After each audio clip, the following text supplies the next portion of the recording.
خانم ما نه ایشونو میشناسیم و نه از عقدشون با جمال خبر داریم. به ما رحم کن خانم. الانم داری الکی منو اینجا میچرخونی که جایی که مثلا عقد کردی و به هم نشون بدی؟ آره؟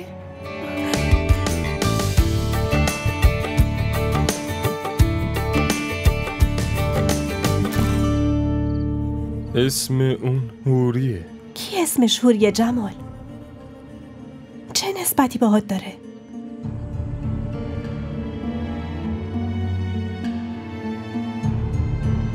حال بابا تو ببین، از استرس لب به غذا هم نزده. بعضی وقتا حس میکنم حتی درست نفس نمیکشه. من این اشتباهو کردم.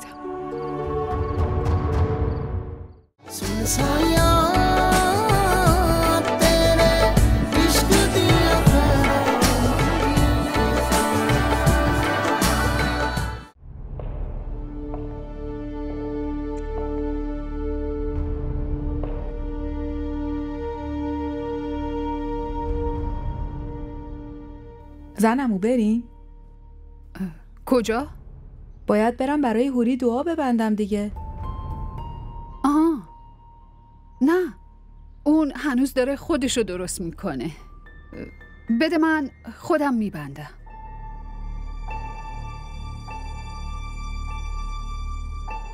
باشه چشم. ولی زنمو حتما امروز باید ببندینا. آخه مادر جان خیلی سفارش کرده. باشه. خب دیگه زنمو با اجازتون. خب چه عجله‌ایه؟ خب چی کار کنم زنمو؟ نذاشتین که عروس خانومو ببینین. دیگه وایسین برای چی؟ من واقعا شرمنده‌ام. من زنمو دارم شوخی میکنم. شما که میدونین ما چقدر راهمون دوره. بهتره بریم تا غروب برسیم دیگه. آره ولی آخه هنوز هیچی هم که نخوردی. زحمت نکشید زنمو جان، من که اینجا مهمون نیستم. نه ولی اون بنده خداها که مهمونن دیگه، باید ازشون پذیرایی کنیم. صفورا زود بیا اینجا. آخه زنمو جان، آخه ماخه نداریم، نمیتونم بذارم با گلوی خشک از خونم برید بیرون. بشین، برو بشین. بله صفورا برو زود وسایل پذیرایی رو بیار. بدو. چشم. ربیه جان من الان میام.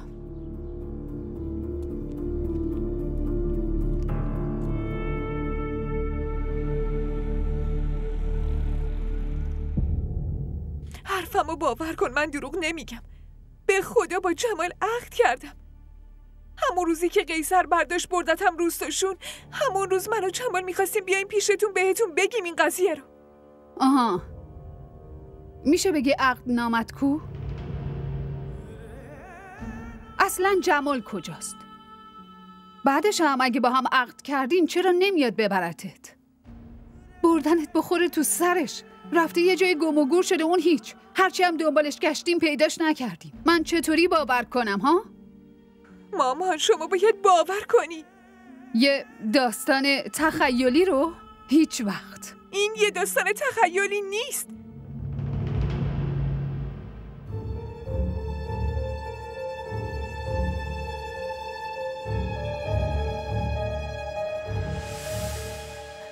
اینطوری باورت نمیشه. باید ببرمت پیش دوستای جمال. اونا بهت میگن که من دارم راست میگم یا دروغ. میای با هم بریم ماری؟ مامان وایسا.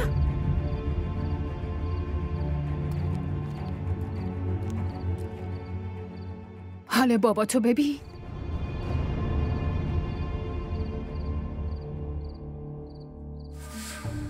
اون توی این چند هفته یه خواب خوش نداشته. از استرس لب به غذا هم نزده. بعضی وقتا حس میکنم حتی درست نفس نمیکشه. با این وجود برای ساختن زندگی تو حفظ آبروش هر کاری که تونسته برات انجام داده. بعد تو به خاطر یه پسر بی ارزش، به خاطر یه دوستی مسخره میخوای جون باباتو بگیری؟ نه مامان، همه کار عروسی تموم شده، اونم خیلی مفصل. اگه الان نبیاری، یعنی به جای اینکه برای تو جشن بگیریم باید زیر جنازه باباتو بگیریم. مامان! بله دیگه، چرا قبول نمی کنی بهونه تراشی میکنی و عقدی توی کار نیست؟ مامان چرا حرفمو باور نمی کنی؟ ها؟ برای اینکه اصلاً همچین توقعی ازت ندارم هوری.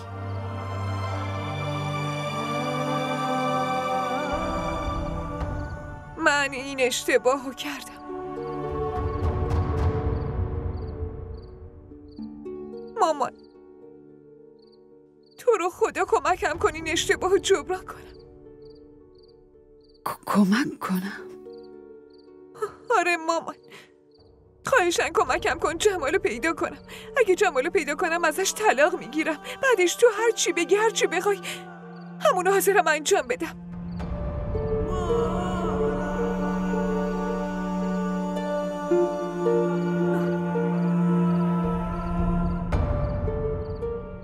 دیگه نمیخوام بابا رو ناراحت کنم مامان. تو یه بهونه‌ای بتراش، طریق عروسی رو یکم بنداز عقب‌تر. باشه.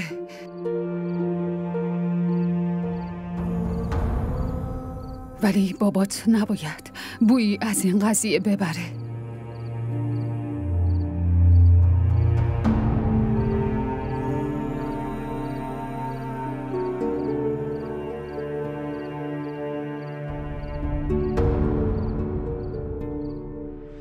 شریف؟ بله قربان. اسم اینا رو بنویس، آدرسشون هم یادداشت کن. شما هم همین که پسره باهاتون تماس گرفت فوراً به کلانتری اطلاع بدین. چشم آقا.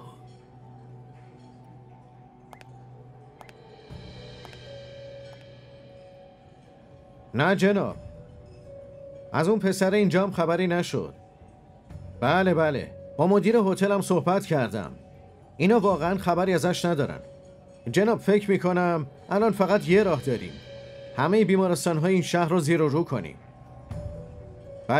بله آقا.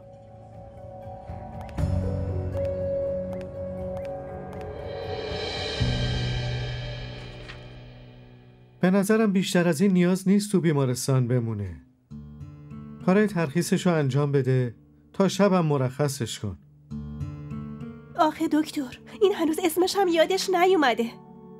چطوری همینجوری مرخصش کنیم؟ آخه کجا بره؟ تو چند ساله داری تو این بیمارستان کار میکنی؟ 7 سال. مریضایی که فراموشی گرفتنم دیدی؟ بله دکتر. خودت میدونی چقدر طول میکشه تا حافظشون برگرده، درسته؟ بله دکتر. برگه ترخیصشو بنویس و مرخصش کن. دکتر ولی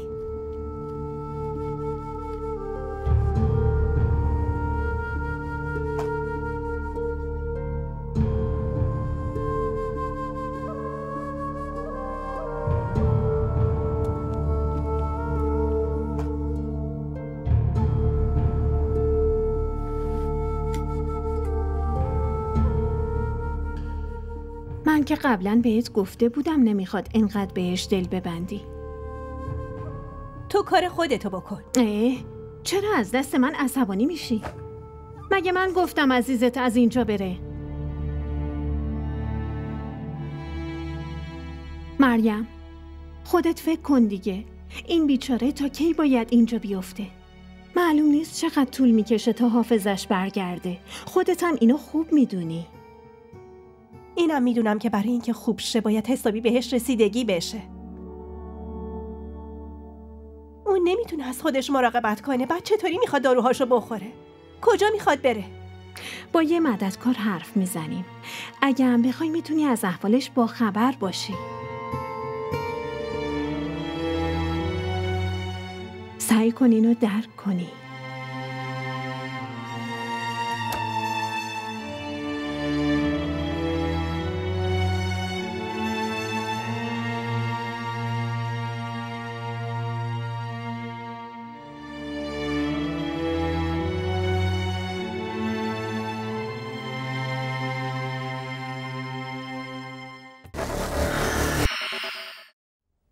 دارم با بابام رو راست حرف میزنم. مگه دیوونه شدی؟ من دیوونه نیستم نیوشا. من دیوونه بودم که این همه مدت داشتم وقتم رو هدر میدادم. باید از همون اول خودم با بابام حرف میزدم. شایدم داری درست میگی. اگه از همون اول حرفتو میزدی قضیه تا اینجا کش نمی اومد. همون اول تموم میشد. اون آدمی که همین الانم مشکل قلبی داره به نظر چقدر طول میکشه که قلبش وایسه؟ هوری، حداقل با یکی درست را بیا دختر. اولش که عمو بهت بد کرد، بعد رفتی سمت جمال، بعد جمال بد کرد اومدی سمت عمو. حالا مگه اومدی طرفش؟ حداقل ثابت قدم باش. برای چی شک داری آخه؟ واسه این که اگه بخوام سمت بابام باشم.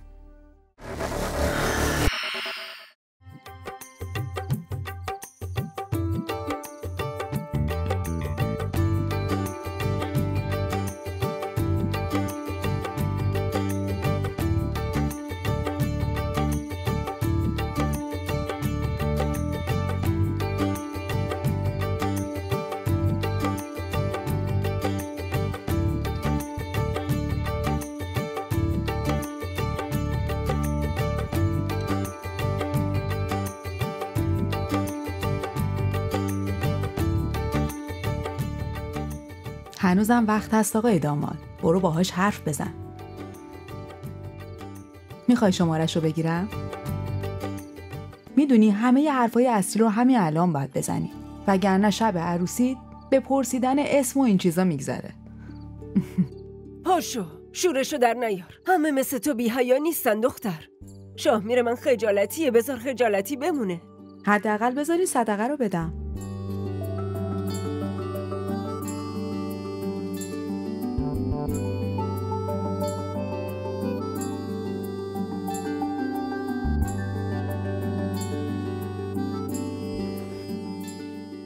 خوب شد پا شد رفت، وگرنه تو رمین خودش میکرد.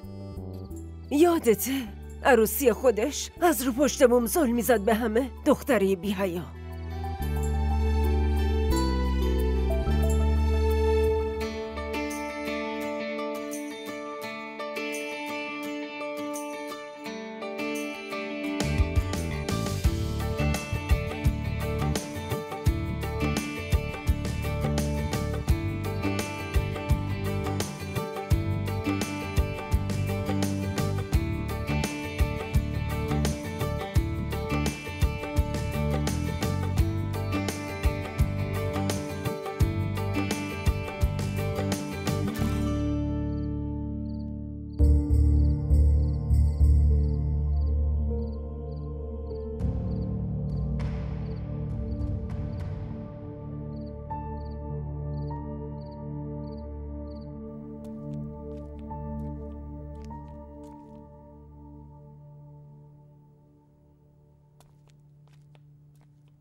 اینو ببین، کارت ترخیصته. اینقدر رو تخت بیمارستان خوابیدی کلافه نشدی؟ الان دیگه راحت میشی از اینجا.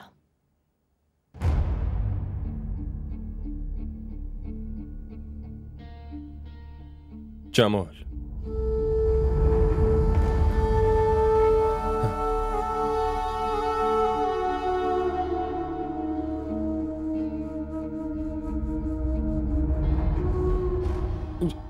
جمال، اسمم جماله. پاشو بیا. جمال شنیدم جمال، اسم خیلی قشنگیه. دیگه پاشو، بلند شو. تو که هنوز با مددکار حرف نزدی، داری کجا میبریش؟ خونه. چی؟ آره دارم میبرمش خونه خودمون.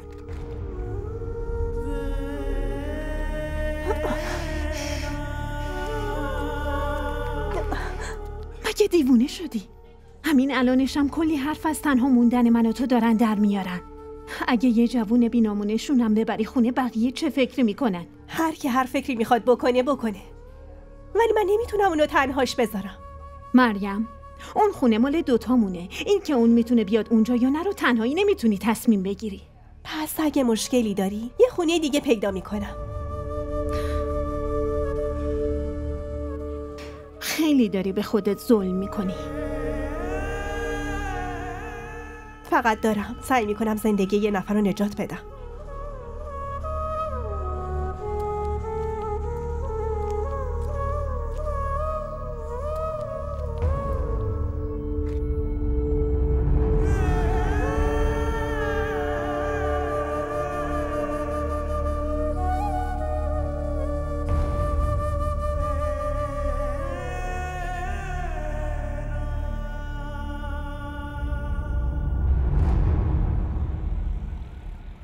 چطور میتونید این کارو بکنید؟ من هیچی، به فکر جمال باشین. ناسلامتی دوستتونه. چند بار بگیم نمیدونیم خانم. خانم ما نه ایشونو میشناسیم نه از عقدشون با جمال خبر داریم. نه مامان، این دوتا دروغ میگن. اینا شاهد عقد من و جمال بودن. حرفمو باور کن، من دارم میگم دیگه. اینا دارن دروغ میگن. به ما رحم کن خانم. ما آدمای شریفی هستیم، داریم نون زن و بچه‌مونو در میاریم. شما و جمال هر ارتباطی داریم برای خودتون نگه داریم، ما رو قاطی نکنیم. ببینید من دارم بهتون التماس میکنم، دارم منتتون رو میکشم. راستشو به مامانم بگین که وقتی منو جمال عقد میکردیم شما شاهد بودین، وگرنه اینا منو به یکی دیگه میدن، به عقد یکی دیگه. بعد شما هم تو گناه من شریک میشید. دارم بهتون التماس میکنم. هوری بسته دیگه. نه. یعنی چی؟ داری جلوی همه آبرومونو میبری دختر. ساکت شو. مامان اینا دارن دروغ میگن. بیا بریم.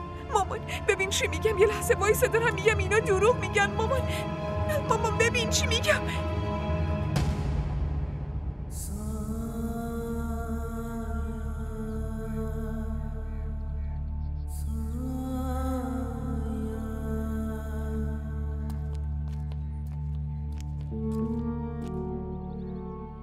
جمال من دارم میرم بیمارستان. غذا رو درست کردم تو آشپزخونه است. هر وقت گشنت شد بخور. داروهات هم برات میذارم. غذا تو خوردی اونا رو هم یادت نره.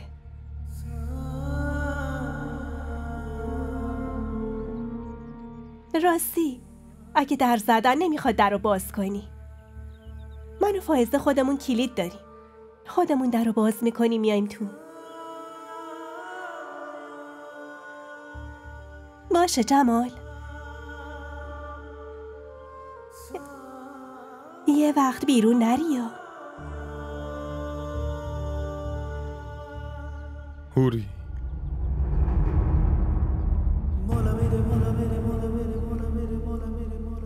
کی؟ هوری. اسم اون هوریه.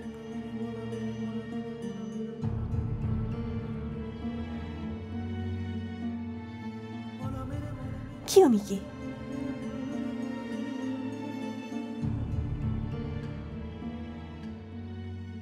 کی اسمش هوریه جمال؟ چه نسبتی باهات داره؟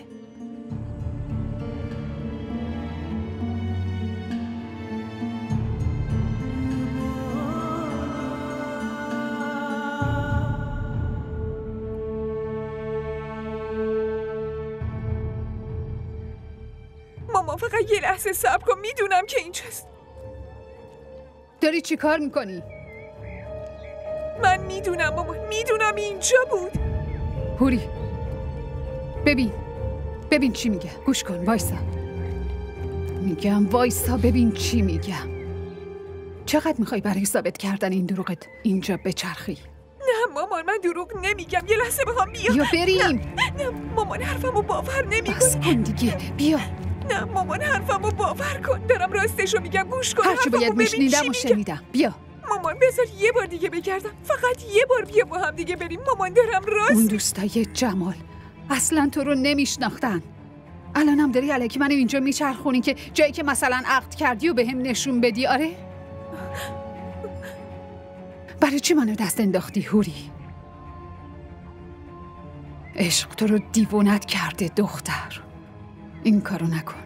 از خرش شیطون بیا پایین. نه نه مامان، باید حرفمو باور کنی. اون روز انقدر که استرس داشتم نمیدونستم کجا دارم میرم. تو واقعا نمیدونستی کجا دارن عقدت میکنن؟ عاقدت کیه؟ یا چی داره میگه بهت؟ تو کدوم گوری اومده بودی؟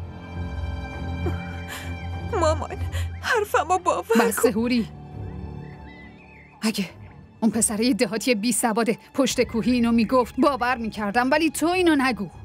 تو یه دختر زرنگ و تحصیل کرده که داری این حرفا رو میزنی نمیتونم باور کنم. اصلا من هیچی. مطمئن باش هیچ کس دیگه هم این حرفای احمقانه رو باور نمیکنه. ولی شما باید باور کنی چون حقیقت اینه. اون موقع فقط داشتم به شما و بابا فکر میکردم. راست میگم پس برای همین اومدی عقد کردی؟ فکر نمیکردم انقدر چشم سفید باشی. نمیتونی هم که ثابت کنی. مامان من دارم ببین چی میگم. اگه بخوای بیشتر از این آبرو ریزی کنی مطمئن باش اول میرم باباتو با یه تیر خلاص میکنم، بعدم خودمو.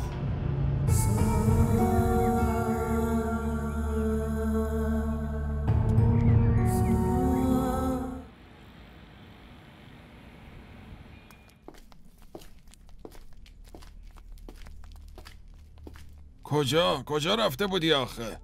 گوشی تو چرا جواب نمیدی؟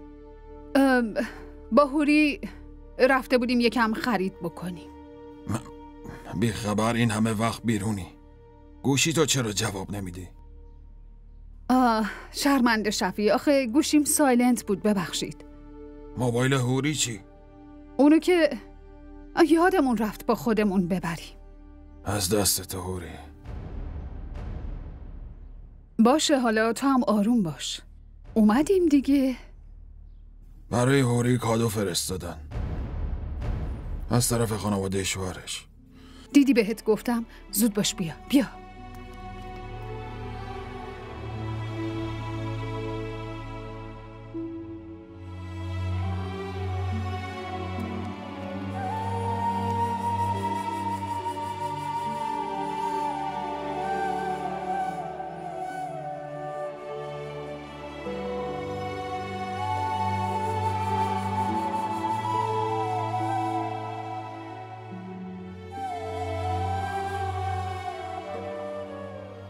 خانم ما نه ایشونو میشناسیم و نه از عقدشون با جمال خبر داریم. به ما رحم کن خانم. ما آدمای شریفی هستیم، داریم نون زن و بچه‌مونو در میاریم. شما و جمال هر ارتباطی داریم برای خودتون نگه داریم، ما رو قاطی نکنیم.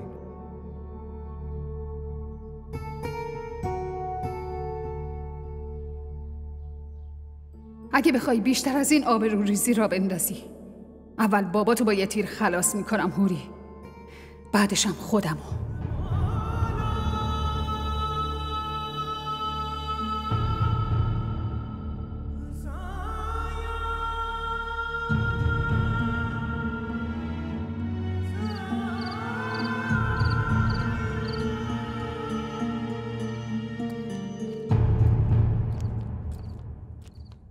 بیا جمال،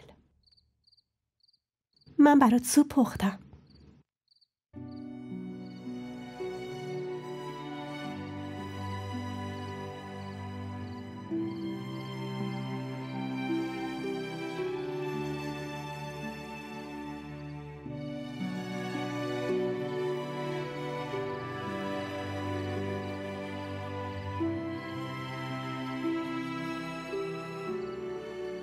تو صبح داشتی اسم هوری رو میگفتی.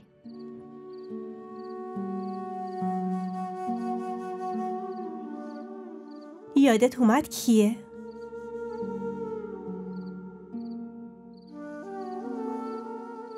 اگه یادت نیست اشکالی نداره، بعدم کم کم یادت میاد. اصلا نیازی نیست به مغزت فشار بیاری جمال. هر وقت یادت اومد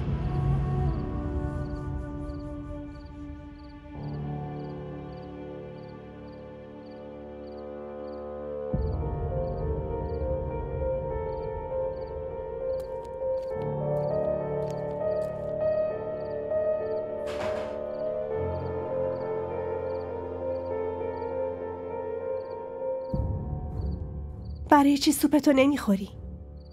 برای تو درست کردم. جمال،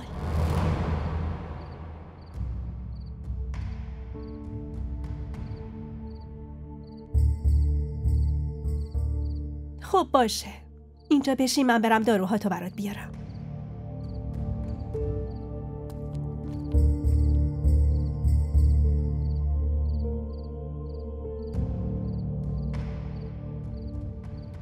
صفورا، صفورا،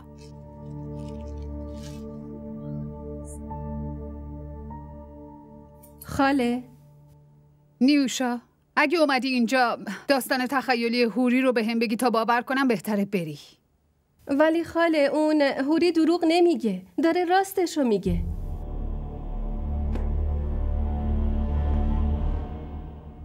نکنه تو عقدش بودی؟ نه. پس چطوری باید حرفتو باور کنم؟ چه مدرکی داری ها؟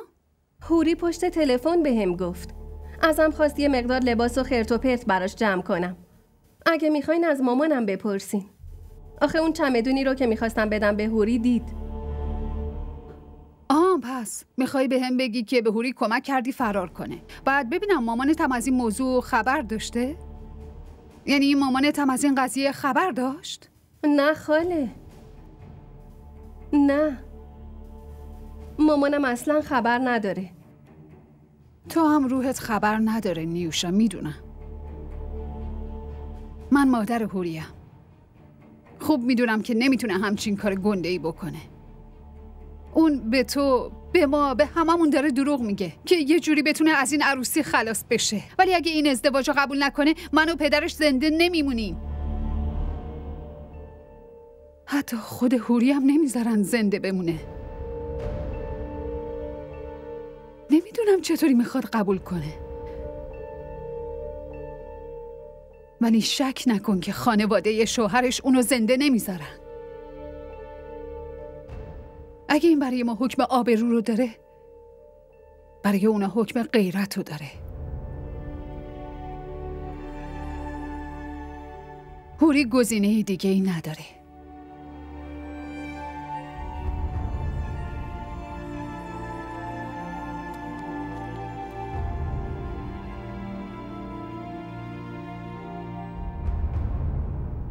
یه گزینه دیگه هم هست. خودم با بابام رو راست حرف میزنم. مگه دیوونه شدی؟ من دیوونه نیستم نیوشا. من دیوونه بودم که این همه مدت داشتم وقتم رو هدر میدادم. باید از همون اول خودم با بابام حرف میزدم. شایدم داری درست میگی. اگه از همون اول حرفتو میزدی قضیه تا اینجا کش نمی اومد. همون اول تموم میشد. اون آدمی که همین الان هم مشکل قلبی داره، به نظر چقدر طول میکشه که قلبش وایسه؟ هوری، حداقل با یکی درست را بیا دختر. اولش که عمو بهت بد کرد، بعد رفتی سمت جمال، بعد جمال بد کرد، اومدی سمت عمو. حالا مگه اومدی طرفش؟ حداقل ثابت قدم باش. برای چی شک داری آخه؟ واسه این که اگه بخوام سمت بابام باشم باید الان که عقد کردم یه عقد دیگه هم بکنم، فهمیدی؟ یه عقد دیگه چیه هوری؟ اگه فکر میکنی کاغذی که تو و اون جمال بی همه چیز ترسو با هم امضا کردین عقد حساب میشه، بی خیالش شو. چون کسی که عقد کرده نباید همچین کاری با تو بکنه، فهمیدی؟ حالا که اون بزدل سر حرفش نمونده، تو برای چی له له میزنی؟ من له له نمیزنم. از عذاب خدا میترسم.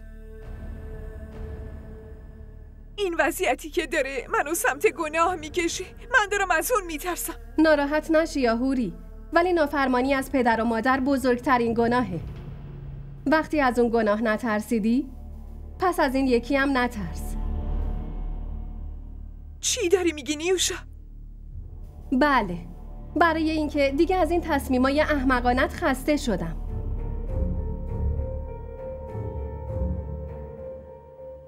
اگه خسته شدی؟ پس اینجا چی کار میکنی؟ ها؟ برو از اینجا، برو خونت. بهت گفتم برو.